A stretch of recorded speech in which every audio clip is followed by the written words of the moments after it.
là muốn chia sẻ là thời buổi mà trong dịch bệnh corona thì mình ở nhà mình phải nên làm cái gì và bản thân Thanh đã làm gì. Đầu tiên á, mình phải nói về tác hại và tầm ảnh hưởng. Hồi xưa đến giờ riêng bản thân Thanh hồi từ cái thời mà mình nghe đến dịch SARS rồi mấy cái đại dịch kia mình không có quan tâm lắm, mà cho đến cái thời mà bị corona thì thực sự nó quá ảnh hưởng. Sen cảm thấy là ảnh hưởng kinh tế vô cùng luôn. Thật sự Sen nghĩ là tất cả mặt bằng chung trên thế giới, tất cả Việt Nam thì không riêng cá nhân nào cũng ảnh hưởng ít nhiều. Riêng bản thân Thanh show đều chắc chắn rồi, không có show, tất cả các hoạt động event hát hò đều không thể tổ chức được, tại vì mình không thể tụ tập đông, cho nên là event, nhãn hàng, các sản phẩm người ta không thể tổ chức được, người ta không chạy cái campaign của người ta được, cho nên là nghệ sĩ như Thanh thì không thể có job. Mọi người cũng biết cái tốt nhất bây giờ là mình phải tự cách ly ở nhà, nhất là dịch bệnh tới ngày hôm nay là đã vào thành phố Hồ Chí Minh rồi. Thực sự là rất là lo lắng, thật sự rất là lo sợ. Thanh thậm chí là đã mua nhạc mà Thanh còn không dám đi ra ngoài để đi thu âm, hát trong cái micro, không dám đi luôn. Tất cả các công việc đều ngừng trệ hết, tất cả mọi thứ chỉ là online và online thôi ngay lúc này. Điều nữa ảnh hưởng cái Thanh nữa, Thanh không dám đi tập gym, không dám đi tập yoga, mặc dù cái môn yoga là một môn cực kỳ là yêu thích của Thanh luôn. Không dám đến trường, đến lớp là gặp cô giáo Thảo nhớ cô muốn chết luôn. Thanh thực sự muốn khuyên các bạn là không nên ra ngoài tụ tập vào ngay lúc này. Mọi người phải nghĩ tới gia đình của mình, ảnh hưởng tới tất cả mọi người. Và cái ý thức rất là quan trọng, ý thức khai báo sức khỏe cho cộng đồng. Dạo gần đây mọi người lên mạng mọi người có thấy được những cái ví dụ điển hình làm cho mình rất là khó chịu, là những cái người mà không có ý thức. Cho nên là đúc kết được mình phải có ý thức cộng đồng, tại vì bây giờ đã dịch sát bên rồi, rất là nguy hiểm và cái dịch đó lây lan rất là mạnh. Mọi người phải biết được cái tầm quan trọng, thấy được cái tầm ảnh hưởng và tác hại, cho nên là mình phải ở nhà thôi. Nhưng mà ở nhà không phải cứ phải nằm suốt ngày rồi làm gì. Các bạn đừng cảm thấy mình ở trong nhà mình cảm thấy mình ngột ngạt hay mình cảm thấy chán nản hay không. Đừng, mọi người đừng như vậy. Mặc dù mình ở nhà nhưng mà mình cũng phải có ích. Đối với Sĩ Thanh á, ở nhà, thứ nhất, cái việc đầu tiên là mình phải tự rèn luyện bản thân, nâng cao sức khỏe, chống lại dịch. Tại vì khi sức khỏe của mình đủ đầy, khỏe mạnh, có sức đề kháng nhiều á, thì mình sẽ dễ dàng vượt qua những cơn bệnh, dù là cơn bệnh nào như là dịch corona đang nguy hiểm như vậy. Lên lịch tập luyện, tại vì bây giờ mình quá nhiều thời gian rồi, mình phải tập luyện thôi mọi người ơi. Đối với bản thân Thanh, sáng ngủ thức dậy là Thanh sẽ tự tập yoga một buổi. Sau đó thì tầm trưa, sau khi ăn trưa Thanh tập thêm một lần nữa. Tại vì dư thời gian mà, cho nên mình phải tập thôi. Thứ nhất, mình nâng cao sức khỏe. Thứ hai là vóc dáng mình đẹp. Mình ở nhà ăn ngủ riết mình mập thù lù như một con heo. Đừng như vậy mọi người ơi. Đừng như vậy. Dù là chống dịch nhưng mà mình cũng phải luôn xinh đẹp và tươi trẻ cho các chị em. Cho nên là phải lên lịch tập luyện là điều thứ nhất. Điều thứ hai quan trọng đó là suy nghĩ tích cực và lạc quan. Đừng có bi quan, lạc quan. Và suy nghĩ tích cực rất là quan trọng, ảnh hưởng đến bản thân rất là nhiều. Đừng có suốt ngày là dịch sắp tới rồi, sắp chết rồi, sắp đói rồi, tới nơi rồi. Tất cả mọi người đừng như vậy, mà hãy suy nghĩ lạc quan lên. Thì lúc này là lúc để mình ngồi lại, mình ngẫm nghĩ là cuộc sống của mình mà cần lên plan để làm gì. Mọi người cứ nghĩ là rồi mọi chuyện sẽ tốt thôi, ông trời sẽ không tiệt đường của bất kỳ người nào cả. Và mình sống tốt, ăn ở tốt và hiền lành có đức thì mình sẽ được phúc báo. Đối với Thanh nghĩ như vậy, bỏ hết những cái suy nghĩ tiêu cực trong đầu của mình. Vì những cái suy nghĩ tiêu cực đó dễ dàng ảnh hưởng đến bản thân và những hành động của mình sẽ không kiểm soát được. Và những hành động nó dễ là những hành động không tốt.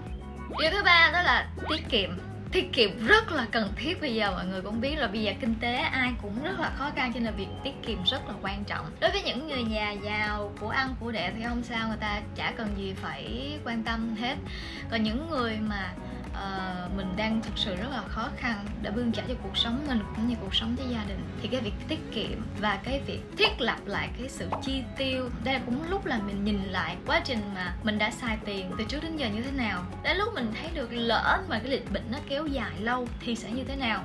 Riêng đối với Sĩ Thanh là một người rất là nghiện online, shopping online và rất là thích mua sắm tùm lum tùm la, mua sắm linh tinh, thì Phải nói mấy tháng này Thanh chả mua cái gì thì bản thân mình rất buồn luôn mọi người, nhưng mà sự thật là phải như vậy. Thay vì cái số tiền mà Thanh dùng để shopping hàng tháng, đi mua đồ này nọ, Thanh sẽ dùng đó là mua đồ ăn cho gia đình mình, lương thực gia đình, mua gạo, mua mì gói. Tất nhiên là không phải là quơ vào hết, không phải là mạnh ai cũng phải chạy ra tiêu thị quơ vào hết về cho gia đình mình. Plan là mình mua trong khoảng thời gian gia đình mình ăn khoảng nửa tháng hay 1 tháng thôi, để những cái lương thực khác còn dành cho hộ gia đình khác nữa. Cái đó là một sự tiết kiệm, là một sự suy nghĩ thấu đáo cho bản thân gia đình mình và cho người khác nữa. Đừng có cái trường hợp mà chạy ra ngoài mà một nhà mà mua cả một đống rồi xong người khác lại không có cái gì mua thì rất là tội nghiệp người ta. Điều thứ tư đó chính là lúc để các bạn lên plan cho công việc sắp tới của mình. Đây là thời gian mà cho các bạn refresh lại tất cả mọi thứ, nhìn lại cái công việc hiện tại của mình. Thời gian vừa rồi mình quá bận rộn phải chạy theo những công việc, mình không có thời gian để mình lên plan, những ấp ủ cái plan của cuộc sống bản thân mình. Thì đây là cái lúc mà bạn lên plan cho cuộc sống của mình phía trước. Để chi?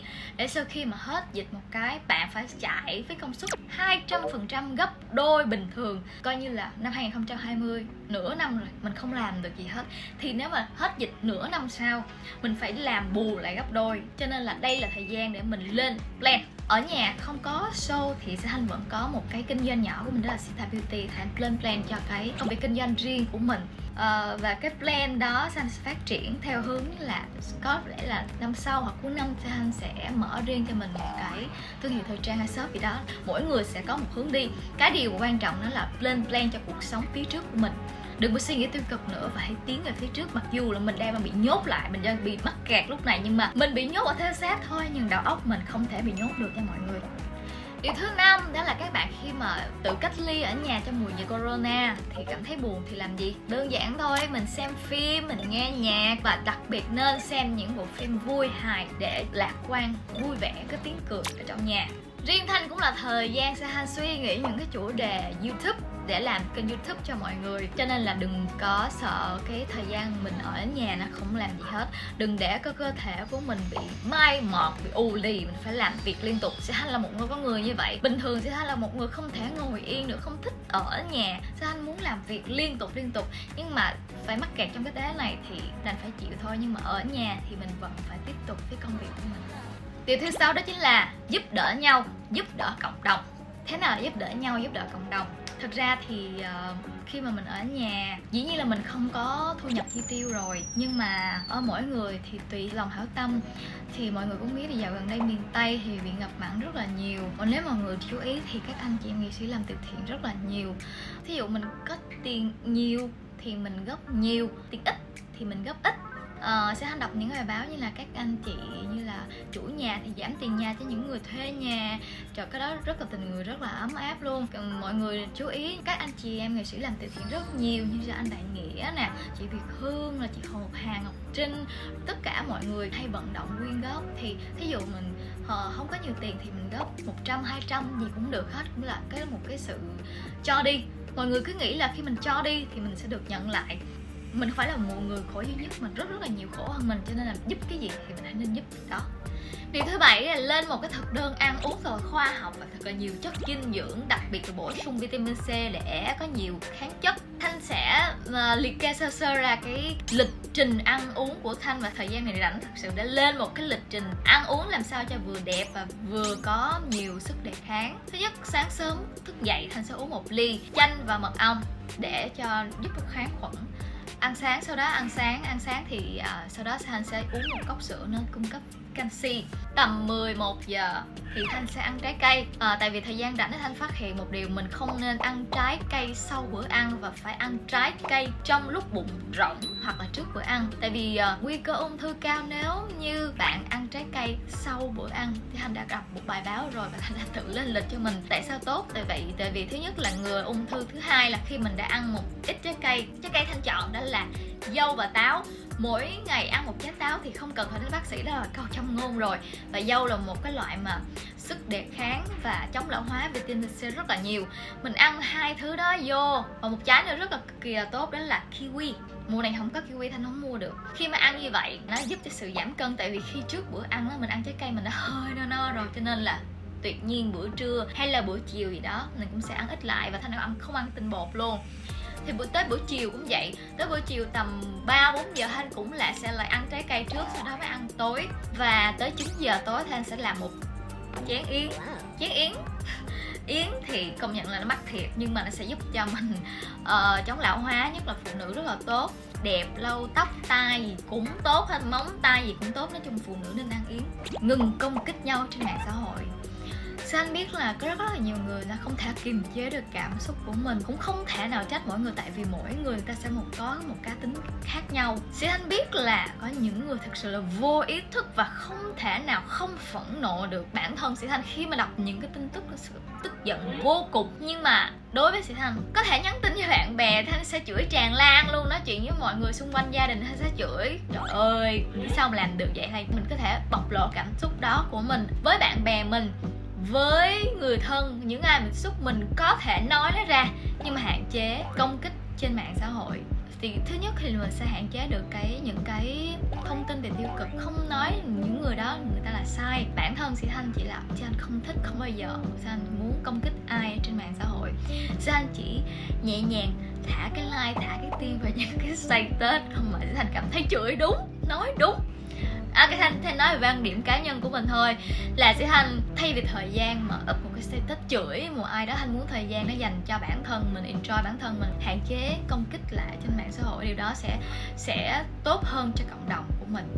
Và Sĩ Thanh phải nói một cái vấn đề, đó là mọi người bỏ ngay lập tức cái ý nghĩ trong đầu rằng ôi, mỗi người có một số, sống chết có số, rồi khi ra ngoài đường ăn chơi nhảy múa rồi các thứ, tụ tập bạn bè rồi la cà. Bỏ ngay cái ý nghĩ đó. Ok, chưa chắc là bạn chết, nhưng chắc chắn bạn sẽ lây lan những người xung quanh bạn. Cho nên bỏ ngay cái ý nghĩ là sống chết có số, mình cứ thoải mái vui vẻ ngày hôm nay đi, có sao đâu. Cái đó là suy nghĩ quá ích kỷ cho bản thân mình mà không đề nghị tới cộng đồng. Cho nên điều bây giờ là mọi người nên bỏ cái ý nghĩ, những ai đang trong đầu ý nghĩ là sống chết có số, làm ơn bỏ ngay cái ý nghĩ đó và ở nhà tự bảo vệ bản thân. Vì khi bạn bảo vệ bản thân mình, chính là bạn đã bảo vệ cho tất cả những người xung quanh rồi.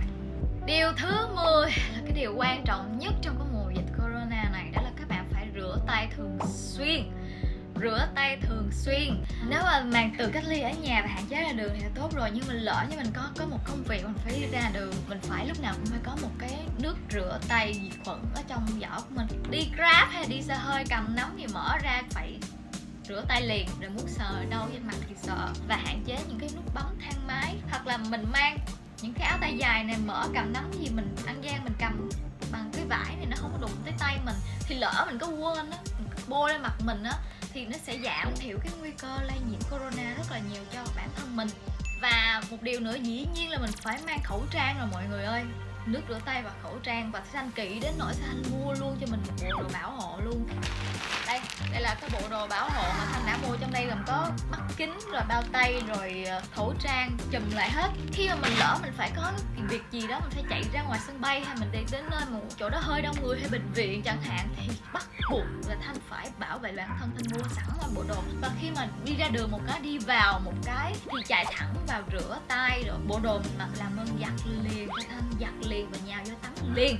Và đừng có tiếp xúc với người trong gia đình của mình. Nếu mình lỡ đi ra ngoài đường, mình ráng chịu khó, mình kỹ một xíu để bảo vệ cho bản thân của mình. Tại vì khi mình ảnh hưởng đến bản thân thì lây nhiễm với những người xung quanh rất là dễ. Gần nhất là ba mẹ em trong gia đình mình rất là tội. Một mình có thể chịu đựng nổi, nhưng mà riêng với Sĩ Thanh, nếu mà để người thân của Thanh, mẹ Thanh mà bệnh hay là gì, Thanh không chịu nổi. Không biết các bạn là sao? Đây là thời gian, Thanh nghĩ là thời gian thử thách cho bản thân và tất cả mọi người trong thời gian này. Mình sẽ thấy được mình sẽ mạnh mẽ đến cỡ nào. Trong thời cuộc như vậy, mình cũng nhận ra được ít nhiều. Mình thấy được đất nước của mình tốt biết bao nhiêu, và đất nước của mình mạnh mẽ biết bao nhiêu. Sao Thanh nghĩ là mình sẽ cùng nhau vượt qua được thôi. Cố gắng lên một thời gian nữa thôi. Thanh chả có chia sẻ gì cao siêu cả. Thanh chỉ nghĩ là theo cái hướng mình là một người con gái nhỏ bé, Thanh suy nghĩ cái hướng tích cực, lạc quan. Và Thanh muốn truyền cảm hứng đó tất cả mọi người và những ai coi clip này. Hy vọng mọi người sẽ thích và cùng nhau vượt qua nhé.